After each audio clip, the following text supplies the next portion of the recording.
Philosopher and writer Bernard-Henri Lévy joins me now from New York to talk more about the terror threats France faces from Paris to Bamako.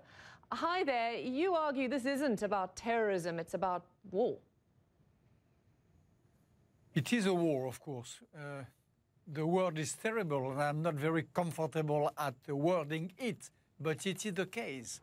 They declared war against France, against civilization, and against democracy. Look at what had just happened in Bamako. Mali is a great country who faced a huge terrorist attack. Timbuktu was taken by the jihadists. They liberated Timbuktu, and now look at what happened today. So it is the war which continues. The president IBK, who I happened to meet him a few weeks ago, is a strong anti-terrorist warrior. He took back his city of Timbuktu, and it is clearly a sort of revenge against him and against his people. The French president has also called it war. In fact, even the Pope has said this is a piecemeal World War III the globe is facing now. But this is a very new kind of war. It's a war without borders, isn't it? It is both ISIS and Al-Qaeda. Al-Qaeda means war without border. ISIS means a state with some sort of border and administration. So there is a combination of the two paradigms which we are facing today.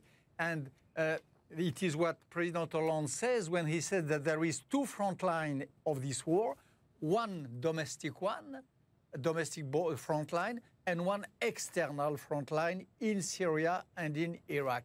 There is two different battles to wage. Inside, by intelligence, by security, whatever. Outside, in Syria, in Iraq, there is a long front line between the Kurds, in particular, and Daesh, and this is a classical war against a puppet state, but a sort of state nevertheless. Okay, so there are two different kinds of front lines here, but those on the front lines are effectively society, you and me sitting there having a coffee or going to a rock concert, sort of these unintended soldiers that we find ourselves in this new kind of war that you argue about. But what is the solution then? You're an interventionist. What do you suggest? I'm not an interventionist. I just believe that we have to save our freedom. We have to save the right to like rock and roll, to like going dancing at night. We have to save this model of society. I am in New York today, which is like Paris, a city of light, which is an embodiment of these values of freedom. We have to save this. So how to save it? How to save it? One in particular, but by going in the place where all of this stems, which is in Iraq and in Syria, along the Kurdish border. You have training camps, you have center of command, you have weapons for these guys, they go and take them there. We have to neutralize this puppet state, which is called ISIS. It is not interventionism to say that. And by the way, the boots, everybody is afraid of boots on the ground. There is already boots on the ground, which are the Kurds. They are very valiant, very great soldiers. And when they confront ISIS, they are better. ISIS escapes the fight. And ISIS has been defeated each time since 1 year. They were confronted by the valiant soldiers of the Kurdish army. So what we have to do is to reinforce the Kurds, for example, to give them the ammunition and the weapons of which they are so deeply deprived.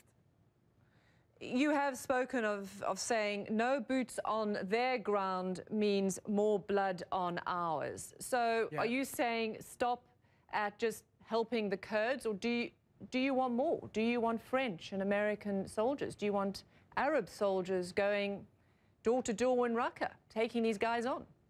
We have to keep cold blood, to have a wise reaction, but it is clear that we cannot let this cancer grow at the between Syria and Iraq. This is one point. The other point is that ISIS is not Hitlerian Germany of the 30s. It is not such a huge power. They are weak. We don't need, in order to defeat them, a huge military operation.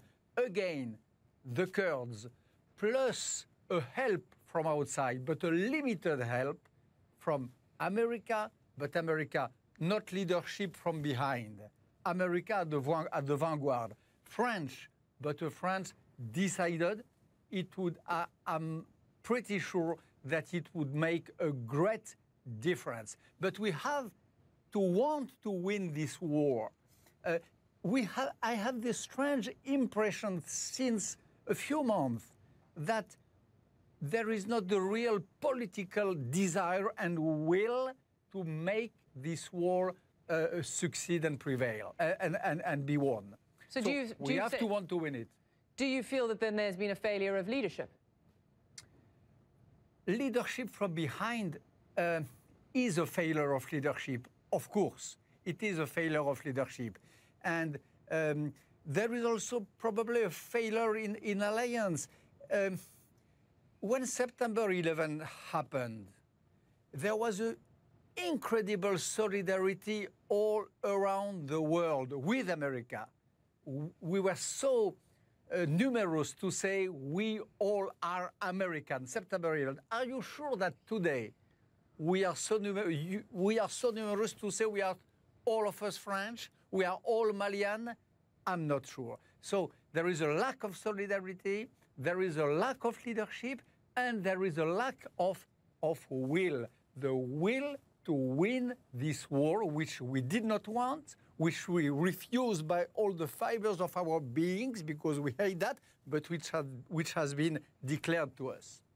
Is President Hollande the person to lead this war?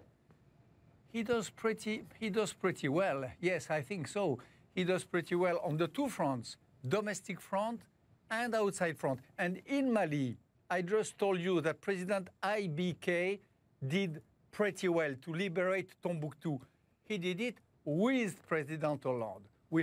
You have here two statesmen who were faced with, 1 year ago, with this terrible situation of a great city, another city of light, Tombouctou, like Paris, like New York, which was seized by the jihadists.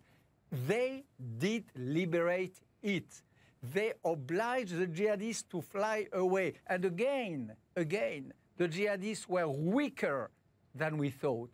When they really face some brave, true, and determined soldiers, they are much weaker than when they face poor, innocent hostage whom they behave.